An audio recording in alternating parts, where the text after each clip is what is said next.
Hello hi everyone, स्वागत है आप सभी का मेरे इस यूट्यूब चैनल के ऊपर। और आज अपन यहाँ पर डिस्कस करेंगे बीएससी नर्सिंग फर्स्ट सेमेस्टर के अंदर जो आपका एक सब्जेक्ट आता है एनाटॉमी फिजियोलॉजी, इसके कंप्लीट सिलेबस के बारे में बात करेंगे। आप सभी को पता होगा अभी फ़िलहाल बीएससी नर्सिंग का सिलेबस बदल दिया गया है। अभी पूरा का पूरा लास्ट वीडियो मैंने डाला था सेमेस्टर के हिसाब से कि किस तरीके से बीएससी नर्सिंग के अंदर सेमेस्टर बना दिए गए हैं।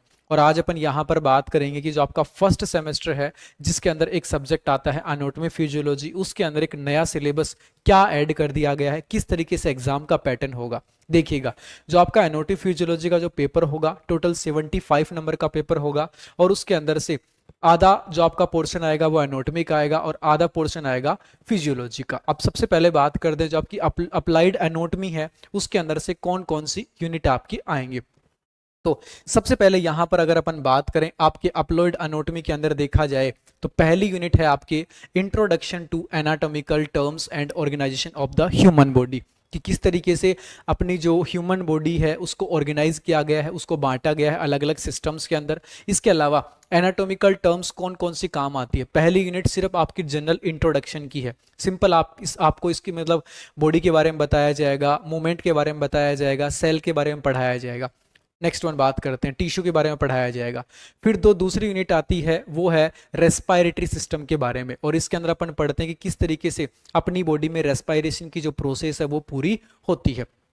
नेक्स्ट बात करते हैं, थर्ड यूनिट आती है डाइजेस्टिव सिस्टम की, और जिसके अंदर आपको बताया जाता है कि किस तरीके से जो अपन खाना खाते हैं उसका डाइजेशन होता है। क्लियर। नेक्स्ट फोर्थ यूनिट है आपके यहाँ पे सर्कुलेटरी एंड लिम्फेटिक सिस्टम, और इसके अंदर आपको बताया जाता है कि हार्ट कहाँ पर पाया जाता है, उसके ऊपर कितनी लेयर होती हैं, आर्टरी क्या होती है, वेन क्या होती है, हार्ट वॉल क्या होते हैं, हार्ट की ब्लड सप्लाई क्या होती है, इसके अलावा लिम्फ नोड क्या होते हैं और लिम्फ क्या होता है, ये सब अपन यहाँ पर पढ़ते हैं यूनिट नंबर फोर्थ के अंदर। नेक्स्ट आ जाता है यूनिट नंबर फिफ्थ, और जिसका नाम है एंडोक्राइन सिस्टम, जिसके अंदर अपन पढ़ते हैं अलग अलग टाइप की ग्लैंड्स के बारे में, अलग अलग टाइप के हॉर्मोन्स के बारे में, जैसे कि पिट्यूटरी ग्लैंड हो गया, पीनियल है, हाइपोथैलेमस है, थायराइड है, पैराथायराइड है। नेक्स्ट आ जाता है यूनिट नंबर सिक्स, जिसके अंदर नाम है सेंसरी ऑर्गन, और इसके अंदर अपन पढ़ेंगे स्किन के बारे में, आई के बारे में, ईयर के बारे में, नोज के बारे में, ऑर्गन्स के बारे में, मतलब जो टोटल 5 सेंसरी ऑर्गन होते हैं उनके बारे में अपन यहाँ पर पढ़ते हैं। नेक्स्ट आ जाता है यूनिट नंबर सेवंथ, और जिसका नाम है मस्क्यूलो स्केलेटल सिस्टम, जिसके अंदर एक पार्ट है स्केलेटल सिस्टम का जिसमें अपनी बोन्स वगैरह के बारे में पढ़ते हैं, और जो आपका एक पोर्शन यहाँ पे दे रखा होगा मस्कुलर सिस्टम का, उसके अंदर अपन पढ़ते हैं मसल्स के बारे में, जो अपनी बॉडी के अंदर अलग अलग जगह पे जहाँ पर मसल्स पाई जाती हैं उन सब के बारे में वहां पर पढ़ते हैं। नेक्स्ट आ जाता है यूनिट नंबर 8, जिसके अंदर पढ़ते हैं रीनल सिस्टम के बारे में, कि अपनी जो किडनी है, यूरेटर है, यूरिनरी ब्लैडर है, यूरिथ्रा है, वो कहाँ पर पाए जाते हैं, उनकी लोकेशन क्या होती है, ये अपन पढ़ते हैं रीनल सिस्टम के बारे में, जो है आपकी यूनिट नंबर 8। नेक्स्ट बात करते हैं, नेक्स्ट आ जाएगा यूनिट नंबर 9, और जिसका नाम है रिप्रोडक्टिव सिस्टम, जिसके अंदर पढ़ते हैं मेल और फीमेल के जो रिप्रोडक्टिव ऑर्गन्स हैं उनकी लोकेशन क्या होती है, उनका मतलब अपन बोल सकते हैं उनके आगे और पीछे कौन सी स्ट्रक्चर पाई जाती है, ब्रेस्ट के बारे में अपन पढ़ते हैं। और लास्ट आपके आ जाता है यूनिट नंबर 10, जिसके अंदर अपन पढ़ते हैं नर्वस सिस्टम के बारे में, जैसे कि सेंट्रल नर्वस सिस्टम क्या होता है, पेरिफेरल नर्वस सिस्टम क्या होता है, ब्रेन स्पाइनल कॉर्ड की स्ट्रक्चर्स क्या होती हैं, स्पाइनल नर्व क्या होती हैं, ये सारा का सारा आता है नर्वस सिस्टम के अंदर। और अब उसके बाद में जो आपका नेक्स्ट पोर्शन आ जाता है एनाटॉमी के बाद में, वो पोर्शन होता है अपना अप्लाइड फिजियोलॉजी का। मतलब एनाटॉमी के अंदर अपन ने पढ़ लिया कि कौन सा ऑर्गन कहाँ पर पाया जाएगा, और फिजियोलॉजी के अंदर अपन पढ़ते हैं कि जब ऑर्गन जहाँ पे पाया जाएगा अब उसका क्या काम होता है।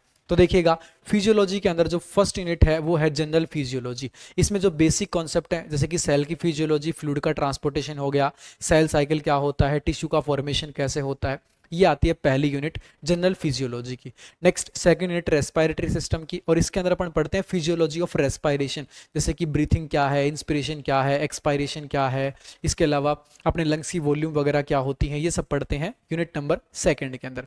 नेक्स्ट आ जाता है यूनिट नंबर थर्ड, जिसमें डाइजेस्टिव सिस्टम के जितने भी हॉर्मोन्स हैं, लीवर, गोल ब्लैडर, पेनक्रियाज कैसे काम करता है, कैसे जीआई ट्रैक के अंदर मूवमेंट होता है, ये आता है यूनिट नंबर थर्ड के अंदर। नेक्स्ट आ जाता है यूनिट नंबर फोर्थ, जिसमें सर्कुलेटरी और लिम्फेटिक सिस्टम के बारे में पढ़ते हैं, जैसे कि हार्ट है वो किस तरीके से काम करता है, पूरी बॉडी में सर्कुलेशन ब्लड का किस तरीके से होता है, ब्लड प्रेशर क्या होता है, पल्स क्या होता है। नेक्स्ट आ जाएगा यूनिट नंबर फिफ्थ, जिसके अंदर पढ़ते हैं ब्लड के बारे में, जैसे कि ब्लड क्या होता है, ब्लड सेल्स क्या होती हैं, ब्लड प्लाज्मा क्या होता है, RBC, WBC, clotting mechanism, blood group हो गए, नेक्स्ट आ जाएगा एंडोक्राइन सिस्टम, जिसके अंदर जो अलग अलग ग्लैंड अपन ने देखी हैं अब वो किस तरीके से हार्मोन सीक्रेट करती हैं। नेक्स्ट आएगा यूनिट नंबर 6 जिसका नाम है सेंसरी ऑर्गन, और इसके अंदर अपन पढ़ते हैं जो 5 सेंसरी ऑर्गन होते हैं वो पांचों किस तरीके से काम करते हैं, कैसे अपने को सुनाई देता है, hearing, vision, taste, smell, touch, इन सब के बारे में पढ़ते हैं यूनिट नंबर 7 के बारे में। नेक्स्ट आ जाता है यूनिट नंबर 8 जिसका नाम है मस्कुलो स्केलेटल सिस्टम, जिसके अंदर पढ़ा जाता है कि बोन किस तरीके से काम करवाती है, बोन के अंदर हीलिंग कैसे होती है। क्लियर। नेक्स्ट आ जाता है यूनिट नंबर 9 और जिसका नाम है रीनल सिस्टम। इसमें अपन पढ़ते हैं कि यूरिन का फॉर्मेशन कैसे होता है, जीएफआर क्या होता है, और यूरेटर, ब्लैडर, यूरिथ्रा के क्या क्या काम होते हैं। नेक्स्ट आ जाता है रिप्रोडक्टिव सिस्टम, जिसके अंदर पढ़ा जाता है मेंस्ट्रुअल साइकिल क्या होता है, ओवरी क्या होता है, फर्टिलाइजेशन क्या होता है। क्लियर। मेल रिप्रोडक्टिव सिस्टम के अंदर स्पर्म का फॉर्मेशन कैसे होता है। नेक्स्ट है यूनिट नंबर 11 जिसके अंदर आ गया नर्वस सिस्टम। इसके अंदर अपन पढ़ेंगे अपना जो नर्वस सिस्टम है जिसके अंदर जो न्यूरॉन्स होते हैं वो किस तरीके से अपनी ऑल ओवर बॉडी के अंदर मैसेज को ट्रांसमिट करते हैं, सेंसरी मोटार नर्वस सिस्टम क्या होता है, ये आता है यूनिट नंबर 11 के अंदर। क्लियर। और नेक्स्ट अपन यहाँ पर बात करेंगे जो आपका ये पूरा का पूरा क्या है, आपका अनोटमी और फिजियोलॉजी का सिलेबस है।